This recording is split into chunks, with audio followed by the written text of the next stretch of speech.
La FECOLL encara la recta final de l'any amb la tradicional torronada i una picada de tronc de Nadal en la que hi han participat uns 160 infants. Es tracta d'una picada teatralitzada que ofereix als nens de les colles una recreació de la cerca del tió de forma satírica. Gaudint d'una activitat, com no podria ser d'una altra manera, enfocada molt per amb ells, i en acabar farem la torronada, on farem un petit brindis per desitjar que tota la família de l'Aplec passem un cop més uns Nadals amb les nostres famílies, però pensant en que l'esperit de l'Aplec inundi totes les cases. Una experiència tant per nens com per adults, plena de referències a l'estat actual de la ciutat i a diferents temes lleidatans. Intentarem fer una mica això, una experiència amb nens i adults, gent professional del teatre amb gent amateur,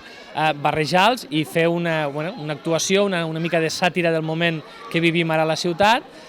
tot